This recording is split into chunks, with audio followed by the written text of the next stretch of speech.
Today we're going to be working on some stretches for the shoulders. So the shoulders muscles are made up of three big parts.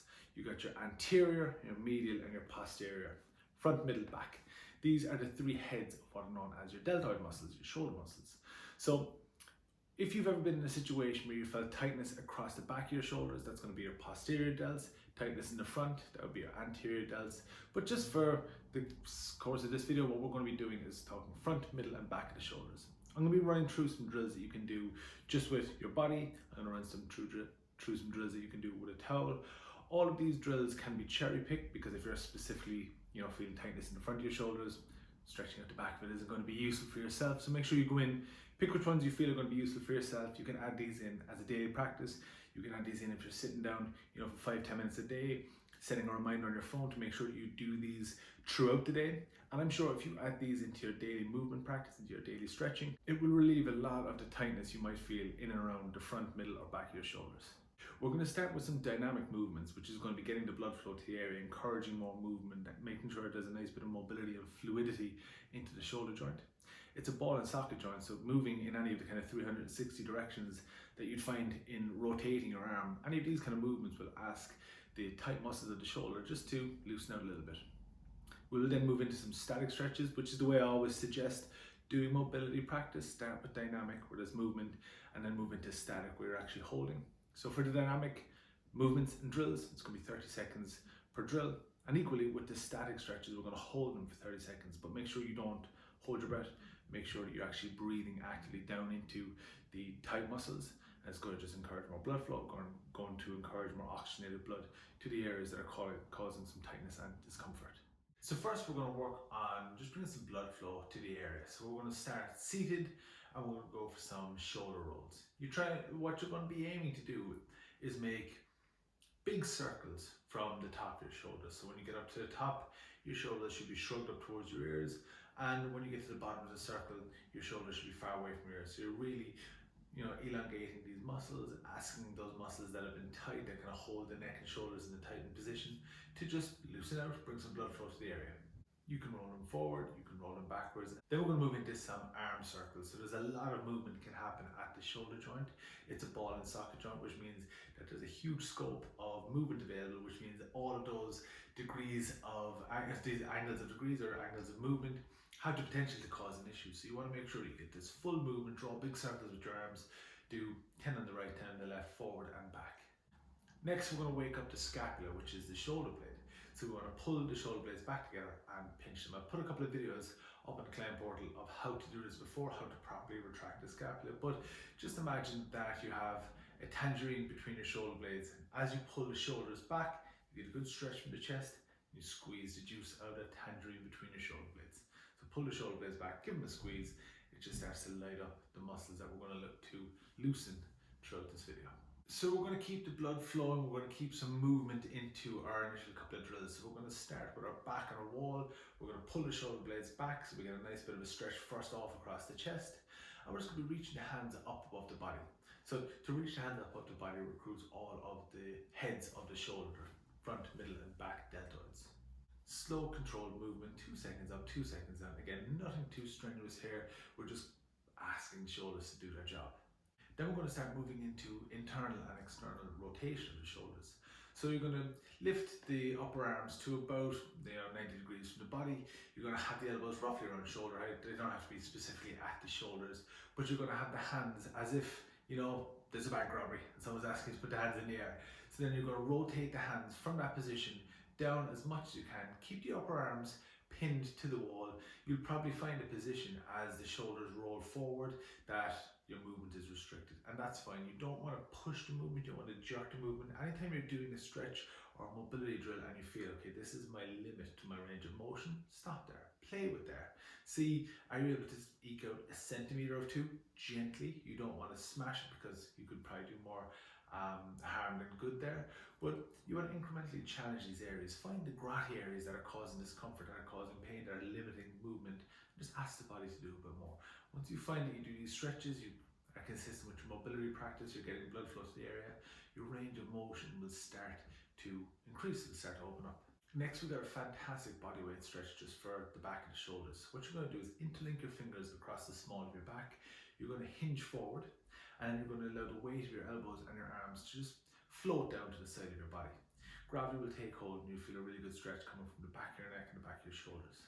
You can make this stretch a bit more pronounced by walking your hands up your spine, but just initially interlinking the fingers on your low back or just having your hands resting across your back will be enough to give a good stretch for the shoulders. Moving on now, we're going to grab a towel, and this is one of my favorite stretches for the shoulders. So you can work both sides alternate. Initially, we're going to work with pulling the bottom arm up your spine. So you're going to reach the towel down between the shoulder blades. You're going to get the arm you want to have stretched down and grab the towel around the low back. And then you're going to use the top hand just as a kind of like a fishing hook. You're going to fish your arm up your spine. Don't jerk the movement, don't pull it too much, just allow that stretch to come. You'll find where the biting point is, where the muscles start to say, okay, that's enough for us. And again, just play with that. Just kind of touch the edge, come away from it, touch the edge, and come away from it. And that's going to be the best thing to do to open up mobility for tight areas. You're going to swap left and right to fish up the back, and then equally, you're going to fish down the back. So the arm that you're reaching down between your shoulder blades, you're going to have that as the target arm to be stretched. With the arm that grabs the towel on your low back, you're just going to pull that arm down between the shoulder blades, and again, you're going to get a lovely stretch from your upper back and the back of your shoulders.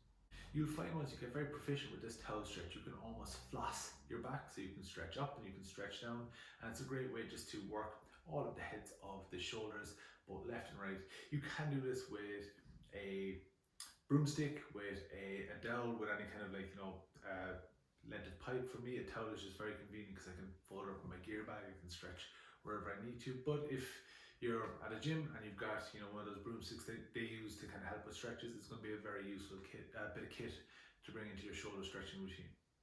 Now we're going to move on to a full 360 rotation holding onto a towel.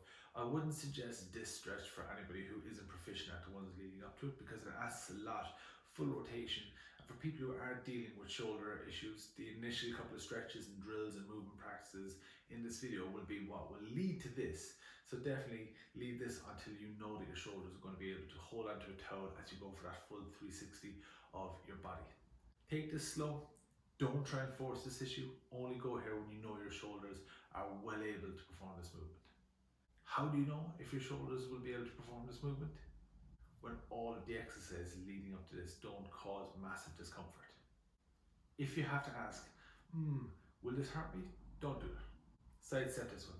Now we're going to move back over to the wall or a door frame. We're going to move into a couple more static stretches. So static stretches are great after you've added some movement, it adds to mobility, it adds to range of motion, it adds to a bit more dynamic movement and stretches from the shoulders. And now we're going to hold these static stretches where there's not a lot of movement, but we're just going to hold it and get a good stretch from the tight muscles.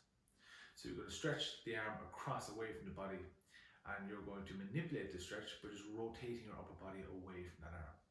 Slow, steady. You can hold this from anywhere from 10 seconds to 30 seconds, and make sure to do make sure to stretch both sides of the body.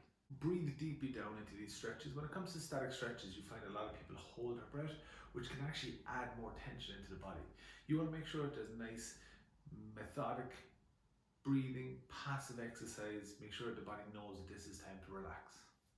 This next exercise is a great stretch for your external rotators. It can be a bit tricky to get into, so work on the actual position initially. You're going to start with one hand out in front of the body, elbow bent at 90 degrees. You're going to link your other hand around and grab your forearm, almost intertwining the hands together. And with that hand that you just intertwined, you're going to pull away from your body. You'll feel the stretch on the outside of your shoulder and actually the top of your lats. Again, another exercise that you don't really want to jerk this movement because it can cause some discomfort. So make sure you just find the area that you're able to stretch and just hold there, breathe there. Make sure that that's your limit for now. Make sure to do this maybe 2 or 3 times on one side before swapping over to the other. And now we're going to be moving into some of the more traditional shoulder stretches that a lot of people will have used before. And for good reason, these are the more popular ones because they're very effective. First off, we're going to stretch the arms across the body. Now you can do this one of 2 ways. You can keep the arms straight, which is going to get a really good stretch from the lower part of your neck and your posterior delts, the back of your shoulders. You can also bend your elbow and drive the arm up over the opposite shoulder. Again, it just changes the dynamic, it changes the kind of recruitment of muscle, it changes the stretch focus, and you can go from straight to bent arms. You can work between either one of them, whichever one you find is stretching your shoulder better. Again, Do it one side, do it the other. Always make sure you do it on both sides. Even if one side is where you're feeling most of the tightness, you don't want to neglect the opposite side when you're doing these stretches. Next, we're going to reach alternate arms down in between the shoulder blades. The arm that isn't being stretched, you're just going to reach up, grab your elbow, and you're just going to force an extra couple of centimeters, an extra bit of a stretch out of that arm. Finally, we're going to work on stretching the front of the shoulders. We're going to interlink the fingers behind our back. We're just going to stretch as far as we can behind the body. Make sure you get a really good stretch from the chest, in front of the shoulders. Breathe deeply and hold any of these static stretches, like I said, for maybe 10 to 30 seconds, depending on what you're comfortable with. And that's it. That would be my shoulder mobility, shoulder stretching, shoulder movement sequence. Make sure that you take these very lightly. Don't jerk any of these movements. If you're dealing with chronic tight shoulders, you just want to find out where you are on the ability of free movement of shoulders, because some people can be extremely restricted, and if they go into these massive dynamic movements or even overstretch, they can cause more harm than good to tight shoulders. So make sure that you start lightly, incrementally open up the shoulders, work on these as a daily practice. Just make sure you're asking a little bit more of the body every day rather than trying to do it all in the first day. You can combine any of these shoulder drills with my foam rolling video, my frozen shoulder video, or my neck pain video, because all of these are interconnected. They're all part of the same group of muscles in that area. And through these videos, I want you to go in and find the ones that are going to be specifically adaptable to you, specifically useful to you, and make sure that you're constructing something that doesn't include absolutely everything that you could do, but refine it down to the stuff that you know is going to work for you, that's useful for you, and you can actually forget about everything else, because everything else can just be fluff rather than stuff that's going to actually help the areas that you need to be dealing with. Any comments, any questions, any issues, make sure you drop them into the comment box below.